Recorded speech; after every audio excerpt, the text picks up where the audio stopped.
good folks at Stainless Diesel going to show us how to rebuild my turbos. How do we get into identifying? Definitely, you know, BorgWarner casting marks, stuff like that. No tag on it, which a lot of guys knock the tags off because, you know, if they're modifying and doing things. Yeah. You might take a different center cartridge, and it's tricky to read a BorgWarner part number if it's not the same size, but you're using their component. Gotcha. So a lot of different builders will do that. Dash 4, usually what we like on these. So just a old school, a 7-blade deal with a fat hub, which, you know, definitely works well, does okay. Somebody's been in them. Somebody's done something. It's an aftermarket wheel of some kind. If you look, you know, it doesn't have any radius inlet bells. It doesn't have tricky map work. The cover AR is a little different. Yeah. You know, so it doesn't have the legendary T51R mod, you know, that people talk about. And then the turbine wheel is the same size as a SXE, but this is an SX3, which is its predecessor. This has a little bit of what we call a flow clip on the turbine. I like those because a little bit lighter, a little less dry pressure. Yep. I don't feel anything weird as far as rubbing covers, or thrust is not too bad. It's hydrodynamically supported when oil pressure is going through the bearings. When it's not, it's just like taking, like if you ever had, you know, you crank thrust, you're pushing your harmonic balancer forward and backwards to measure crank thrust. If that had oil pressure on it, it would be different. You'd never push it. Same thing. So basically, like the in and out, the thrust play, it's about 3.5 thou, which is very difficult to feel unless you have it chucked up in a vise and you're lifting up and down on the cart, then you can feel it. Right. If you push it off to one side, rotate it, like a good trick is one side. Right. So right there, I feel a little bit of rubbage. And if you push it off to this side a little bit, it sounds like turbine housing rubbage. So we'll see. Might be contacting a little bit. That's the part where it's tricky for most people. Like if you don't see a witness mark or something, right, you can't tell if it's really rubbing. But if you get the thrust plate clunking, like if you can go clunk, clunk, that's about 10 thou. The trick is say it's not touching in the bore in this area, but you're clunking in and out. It's that curve behind the cover. This will start contacting the back side of the cover as it thrusts forward and backwards. Okay. Same thing on the turbine side. So you can start wearing it in, and that's the part where you're on the throttle and you lift. Yeah. Oh yeah, we sell like rebuild kits. So obviously, you know, just it'll come with all your standard stuff, you know. So essentially, you know, your bearings, you know, your main journal bearings, thrust bearing. So this is kind of an augmented SXE style bearing. It's usually a 270 thrust with 3 oil feed holes. This is a 360 thrust, a little more surface area, a little more resilient. The OE bearings are made out of brass on the thrust. We do a steel bearing. It's a little more resilient to thrusting and really works well in the diesel world. Snap rings and all your basics and O-rings and bolts and seal plates. There's some good updates that come with the kit. So we'll sell different kind of wheels, you know, turbine wheels, exhaust wheels. There are different exhaust housings, you know, for different applications. And we've got it all in stock. Get it out to you. Boom, yeah, boom, we got service parts and, you know, just seal kits and bearing stuff. Yeah, wheels and pieces, parts, you know, different things. If you want to change sizes, we can get you a different cover, different wheel to mix it up. How to rebuild an S300 turbo? Where do you start? Yep, we're gonna tear it down. Tear it down. So typically hammer, 13mm wrench, and I start in the exhaust side. You know, righty tighty, lefty loosey. Ooh, there you go. Teamwork makes the dream work. Yeah, baby. I contributed. So you noticed I whacked it to the tight side a couple times first? Yeah. For sometimes it's better that the bolt doesn't break off if you give it, you put a little bit more intention, just a little bit, and then go like this and it relieves itself and it doesn't want to break. I broke a lot of shit off. That's that years of experience in breaking shit. Yeah. So basically these little retainer plates, all reusable. Bolts, usually we'll put the new bolts in. Well, and they come in the kit. Yep, they come in the kit. A little bit of NICs or drop of oil on them is pretty good. Oh, we're looking for impact marks, rub marks. A lot of times, like if you're pulling the blade and there's any burrs on it, you'll know it's contacted the housing. Usually it's going to be on the far end of the blades, unless the thrust bearing's out, and then it'll catch it in the curve. Sometimes they'll distort with heat and kind of fold up some, and I don't see that here.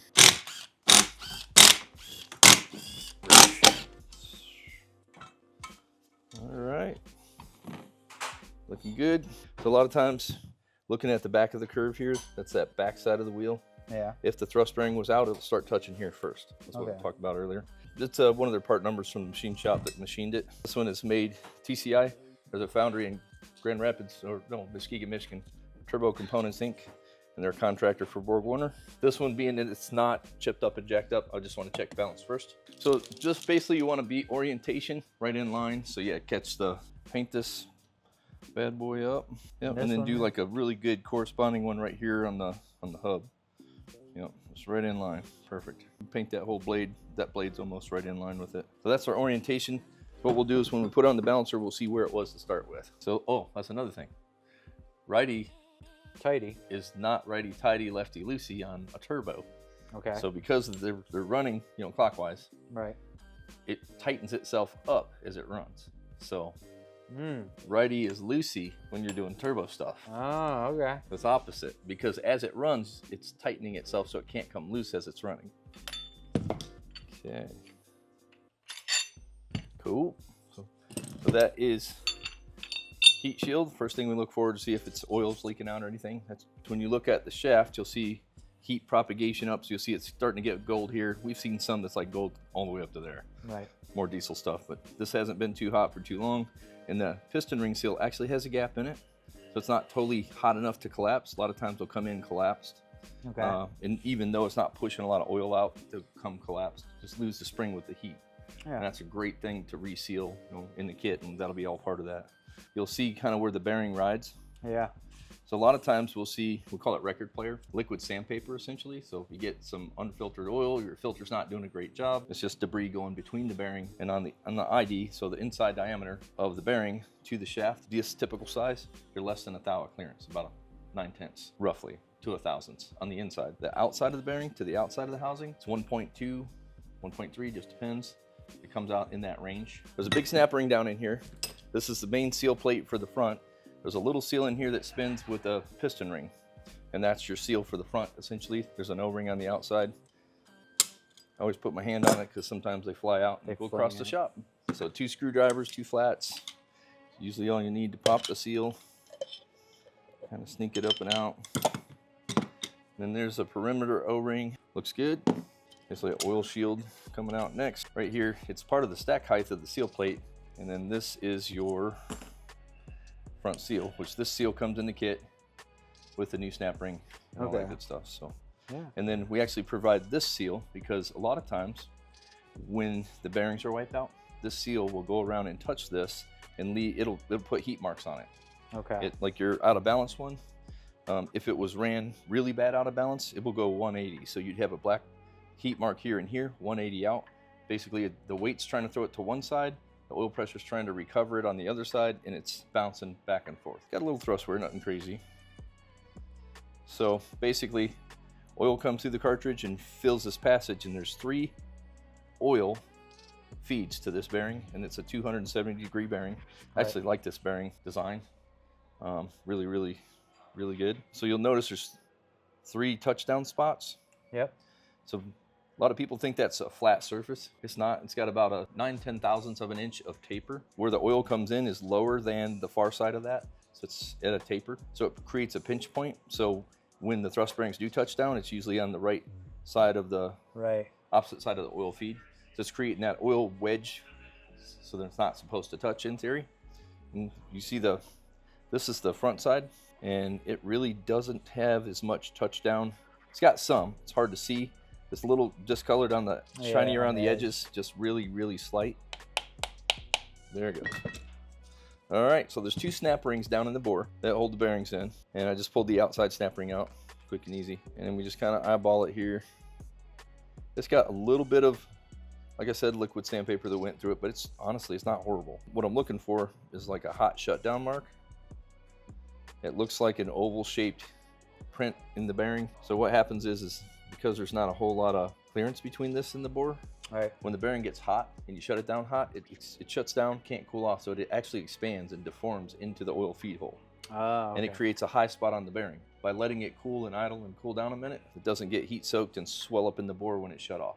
The back bearing's the one that usually takes the most abuse. The way that they machine the feeds in these style turbos, best way I can describe it. So if you were looking in this fitting without the fitting being there, you would actually see this front journal bearing because the feed hole, it directly intersects with the front journal bearing. And then this big hole right here, right out the front, right to the thrust bearing. So everything gets oiled first in the front, and then it has to go from here all the way back to here. So this bearing gets oil last.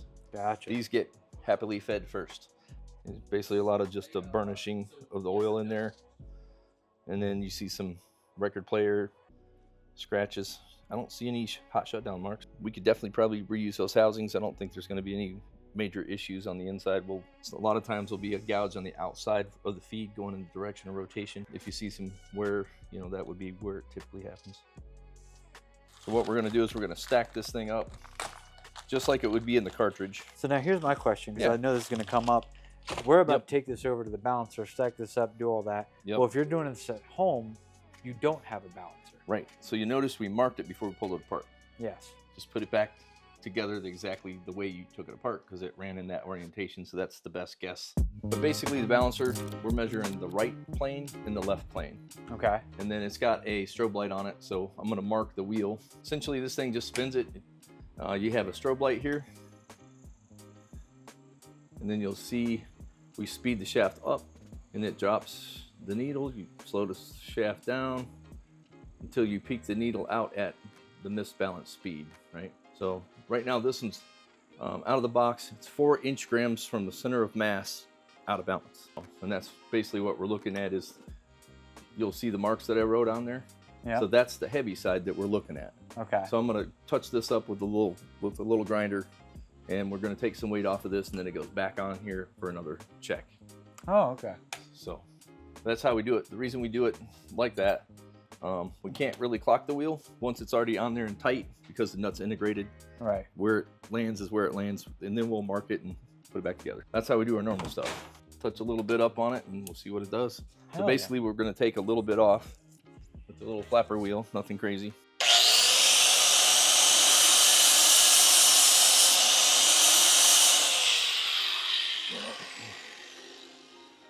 A little bit does a lot. And really what it comes down to is, like, even though this is a billet part machine Yeah. design, it's in balance of the whole thing. So no matter how There's you an build assembly, it- there's a right and left side plane, and right now we're just, each component is balanced individually, right and left side. Like the turbine wheels balance right, left side by itself. So are Right. the compressor wheels. So once we put it together as an assembly, sometimes might have an imbalance that's, you know, a few degrees off of each other, so it throws right, it throws a weight different around. direction that you might not want it to be. A little bit more. So right now we're almost, we're down to where I'm a lot more happy with it. It would run fine right there, but we try to get it down to 0 balance. We're basically rubbing the heavy spot down instead of adding weight like they do in the crankshafts.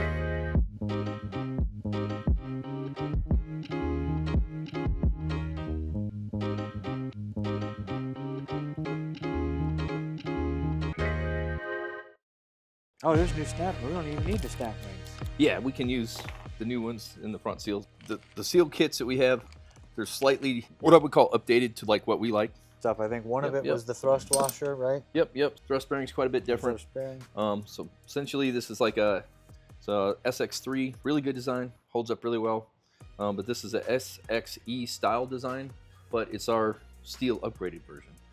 So essentially it's a 360 thrust, you know, more surface area, a little more resilient to, you know, when you do have a touchdown on the thrust lifting off the gas, you know, hearing that turbo bark, sometimes it overcomes the oil film and touches down. Like that's where you get the wear marks. So this steel one is definitely more resilient. It's not as soft as the brass. So Gotcha. you got the oil shedding coating on the oil shield, oil flinger. These are the thrust bearing collars. They're a little bit more surface area, pad wise, diameter. They're up about, I think it's 18% more surface area there, if I remember right. Journal bearings slightly different. Sometimes the oil feed hole that goes through the bearing, we augment them a little bit, slightly, Okay. just to get a little more volume to the inner shaft. And then of course, all the good seals that you're gonna need. So this is the O-ring that goes on the seal plate. A lot of times these seal plates, we like putting new ones in. They'll wear in here a little bit, so then it can push oil. Yeah, and at this All point, the funky stuff. if Yep. you're this far apart, Might as well kid's use it got all. Yeah, you Yep, might as well yep. just do it. Yo, snap ring here. So some snap rings are flat. So essentially, it's gonna be hard to see on camera here, but this is just a normal piston ring seal, and it's flat on the end. So when they go together, they can touch. This actually overlaps. It's an overlapping seal, Okay. kind of like a zero gap piston ring set Gotcha. for a race car, you know, kind of scenario. So it comes in and overlaps, so there's no clear path for oil to get out. We got everything clean. We Yep. got everything inspected. Everything's clean, so I'm just going to slip this seal on. So a good way to do it is put the gap away from you, press down and just kind of fold it in and it pops right on. Roll it. Yep, yeah. roll it right in. The gap in the ring, not all kits will be like ours where it has an overlapping little seal with a Z gap. Right. So what I do is I will mark the orientation of the gap. Also, when I put the seal plate together, opposite of the gap, put that piece in first at a little bit of an angle and then roll it in, just like when you put it on the seal plate. So there you go. Now I'm going to mark right there, 12 o'clock. So that tells me where the gap's at. Typically when I'm putting this in, it's going to be orientated to the oil feed. So that way, if the cartridge fills up with oil, less likely to leak past the seal when it gets to the gap. Yeah. And I do that on the piston ring for the turbine side too. So we do the same thing back there. When I put it in the cartridge, I'll kind of notice that and chunk it in there. Yep, and you got to be careful sticking these on. You don't want to overstretch them. Sometimes if you overstretch it here, it's really hard to put together. I like to juice the bearings up before we stick them in. Little Johnny's juice in the front row. Swizzle that around, and then here we go with some snap ring pliers. Some snap rings have a bevel. Yeah. So I always put the bevel towards the top or away from the bearing. Some of these have a bevel on them too, on the small inners. It's a slight bevel. Yeah, you can barely see it. It's very slight. Yeah, it's very, very slight. Might not notice it, but It does exist. it's the best way to do it. Biggest thing is you got to make sure it is in the groove, and then make sure it didn't bind up the bearing or anything goofy.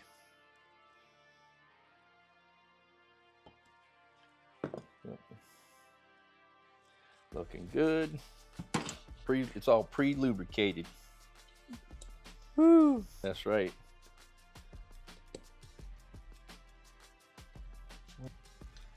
Yeah. Okay. Yeah, always try to slide the snap rings too to make sure they're in there. Once it's got the spring tension, it won't twist. If it's not in the groove all the way, it'll slide and twist. But if it's in the groove, the bevel like locks it when you go to push it, and it stays. And it doesn't move. So thrust bearing, they usually all have an alignment pin, so you can't put it in upside down. But this little gap here is where the oil feeds and distributes through it. So it's difficult to put this in backwards, but I have seen some thrust bearings that has a pinhole on both sides. Different ones made, different kits. Okay. But ours is made so hard to put in backwards. Yep, so this one has basically half collars. So one on one side, one on the other. And there's literally a roll pin. Yeah, it's a in nice there. roll alignment roll pin. Yep. Yep. Yep, yep. So pop that bad boy in there, and then a little heat shield situation or oil flinger, and then you'll see the mark here. We're gonna put that right there with the oil feed side, and it doesn't take much, but I usually lube the O-ring just so it doesn't want to rip. Never a dry O-ring. Yeah, you gotta lube it up just a Okay. little bit. You don't have to get too jiggy with it. You gotta give it a little love. There it goes, and it felt. And the other thing too, make sure you're feeling a little resistance, you know, when it's going down. I push it all the way up, so make sure the stack height is right. Okay. After you get this plate in, make sure when you feel it, push it down a little bit, and you can feel your stack height. Don't forget to put this in, very important. Super important. Super important. Be a bad day if you did all that work and forgot the last step. One last trick on this snap ring. Yeah. Once you get it in, I take a bigger screwdriver and just kind of twist it, lock it in, just make sure it's locked in good. Basically right now I'm throwing a little pre-lube on the seal location. There's a bevel right here, and we're going to get this thing to slip this turbine in there nice and easy. Put a little juice. You got to juice the shaft. You gotta lubricate. You got to lubricate the shaft.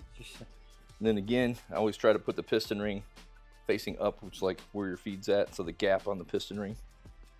Always face it up. Don't forget that. The heat shield. Yeah, it's kind of important. Rock and roll. So the piston ring, you'll feel it go in when it goes in, but if you want to center the piston ring, not be off the one side, 'cause if you go to press it in, it'll bend it, and then you need a new seal. Yeah. So boop, just like that. You usually don't twist it after it's on at that point because I just like to keep everything lined up. Why do I get extra gas? So some of the, you'll have a few extra pieces, parts sometimes. Okay. So this right here, there are some S300s that have a machined groove in the back piece of that, and that's typically what this would go to. Okay, yeah. Since this one is not machined on the outer edge, it's not going to stay in, so don't worry about it. No Loctite. No Loctite. No Loctite. Because it self-tightens in the direction of it's spinning. running in the right direction. And notice the single nut ones, sometimes they'll come in with a shit ton of Loctite on them from the factory. Yeah. Sometimes there's actually zero Loctite on them from the factory. So if you check your paint mark and all that, but it's roughly about 60 degrees from the time everything bottoms out by hand. You know, 60 to 90, no more than 90, no less than 60. That's a good way to do it. Or just slide at 90. Let me see the paint mark. A little bit more. Just a little bit. A little bit more. Okay. Now go back a 16th, just slightly. Bam. There you go.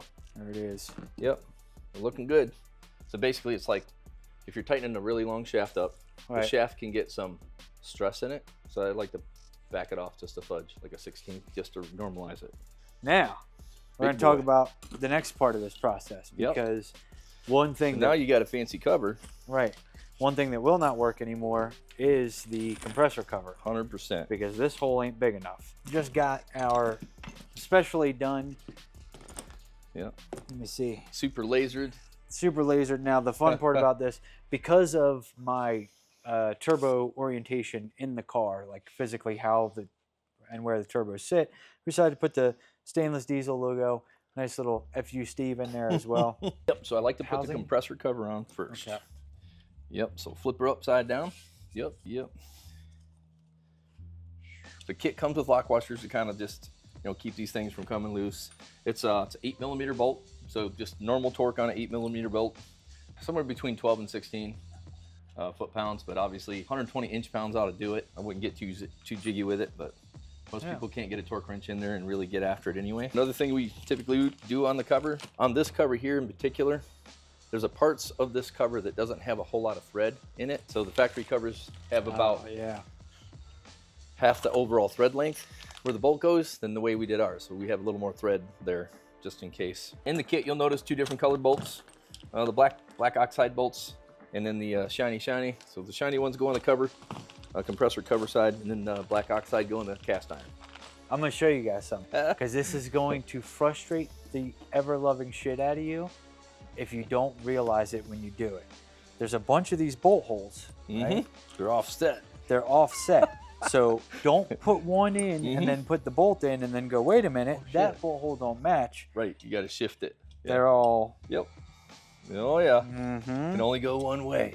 Ask me how I know, because I've tightened one down all the way in a particular angle that was hard to get to. And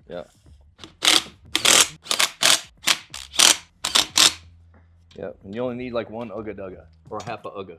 Right, at max. Yeah, max half a ugga. Right now on video, this is really easy. We've got the turbo laying. Yeah, everything's easy to get to. Everything's easy to get to. But when it's on a vehicle, ensuring that this is actually lined up and flush before you go cranking these things down. It's huge, because especially if you're in a hurry or if you're changing stuff in the car and it's, you know, your hands are gritty and greasy, a small little bit of grease is going to make, or say a piece of grit between this and the cover sealing surface will caulk that cover.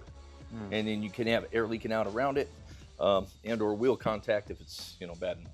We've talked about that, about how we've seen turbos get messed up by not being in that proper or fully seated. Or you get the bolts in there, you snug them down, you rotate everything, then you start hooking up your intercooler pipes and all your other stuff and forget to go back and snug the bolts down. Yeah. So I've seen that happen, unfortunately, a few times. Nice. And just kind of let gravity do its thing. So turn it up on the bench where 11, 12 o'clock-ish on the feed side and just slowly crank it in there. Now, why is that important? So what I like to do, just like anything else, like priming a brand new engine. You know, you've seen us lube the bearings, you've seen us pre-lube some stuff, which is kind of what you would do with a main bearing or a rod bearing. But then, before you start it, like especially small block Chevy, big block Chevy, we used to do the old cut-off distributor deals with the drill on the top and spin the motor up until we had oil blowing out the rocker. We want to fill up all the passages, and it takes a minute. It takes longer than you think. So that's basically what we're doing here. We're filling up all the oil passages. So As soon as this thing fires up, you're good to go. And then it is some of that badass hotshot secret nanotechnology. There's some things in there. It's got some proprietary blend. We've been playing with this stuff for probably well over a year now, I think. Assembling turbos, testing them on pre-lube stuff. We like it. We like it. Basically, I'm checking some clearance stuff. It's that, you push it over, rotate slightly, push it up. That 12 o'clock, 3 o'clock, 6 o'clock, 9 o'clock kind of deal. Just give it a little off-axis push. If somebody wants to do this, what can they do? It's all on the website, right? Oh yeah, get on stainlessdiesel.com. There's a rebuild/warranty section on the website, and you can type us a message. You can put it in there, say, hey, I'm sending my turbo in. Here's the tracking number. This is what I like to do. Yeah. So you can send it in for upgrade. These rebuild kits on the shelf, ready Parts to go. and pieces available separately. We actually sell these covers separately. We do sell some different compressor wheels separately, and the rebuild kits, of course, and just housings and a little bit of everything. So if you want to do this yourself, we got that parts for you.